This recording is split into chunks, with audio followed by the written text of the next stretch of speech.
Sebagai ibu kota Jawa Barat, Bandung merupakan sebuah kota yang memiliki nilai sejarah. Di kota ini terdapat banyak bangunan bersejarah, di antaranya Gedung Sate, Stasiun Kereta Api, dan Gedung Merdeka. Bangunan-bangunan ini didirikan pada masa kolonial Hindia Belanda. Gedung Merdeka terletak di pusat kota Bandung, tepatnya di Jalan Asia Afrika. Gedung ini letaknya tidak jauh dari alun-alun Bandung. Gedung Merdeka diapit Hotel Savoy Human dan Hotel Preanger. Kedua hotel ini juga dibangun pada zaman Belanda. Gedung Merdeka dibangun pada tahun 1895.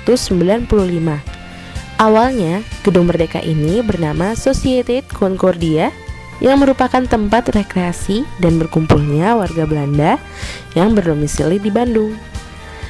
Pada tahun 1926, Gedung Merdeka ini dirancang ulang oleh dua arsitek berkebangsaan Belanda yang bernama Wolf Schumacher dan Albert van Golen.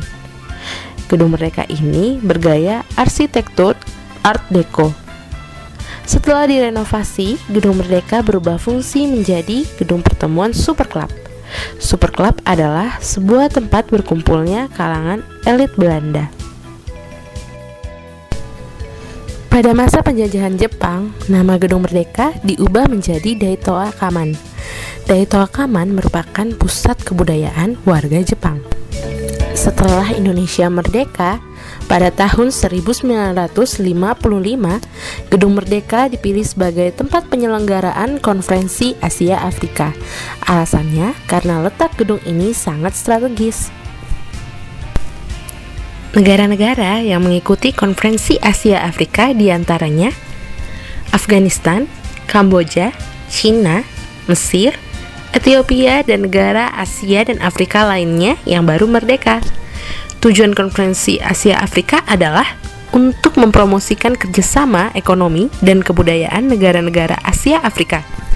Selain itu, juga untuk melawan kolonialisme atau neokolonialisme yang dipelopori oleh Amerika Serikat. Fungsi Gedung Merdeka pada zaman dahulu, pada zaman Belanda pada saat itu sebagai zaman kolonial ya, dulu sebagai tempat hiburan rekreasi orang-orang Belanda yang berdomisili di kota Bandung dan sekitarnya. Saat ini Gedung Merdeka memiliki dua fungsi utama. Bangunan pertama disebut dengan Gedung Merdeka. Gedung ini menjadi tempat pelaksanaan sidang utama. Selain itu, ruangan ini digunakan untuk menjelaskan sejarah Gedung Merdeka, workshop, dan seminar.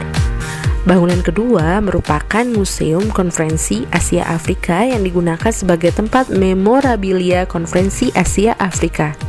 Di dalam museum ini terdapat ruang pameran yang berisi koleksi benda 3 dimensi, dan foto-foto dokumenter. Di tempat ini pengunjung dapat merasakan suasana sidang pembukaan Konferensi Asia Afrika pada tahun 1955. Dari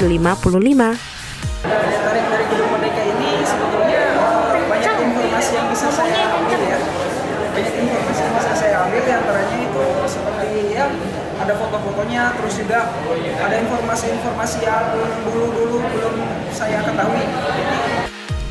Pengunjung yang datang ke Gedung Merdeka tidak hanya berasal dari Bandung saja, melainkan juga dari berbagai daerah di tanah air. Daya tarik Gedung Merdeka tidak hanya ada pada bagian dalam gedung saja, tetapi juga pada bagian luar gedung. Pada bagian luar gedung ini memiliki keunikan, yaitu terdapat puluhan tiang bendera yang mengelilingi Gedung Merdeka. Tempat tersebut kerap menjadi bidikan lensa kamera.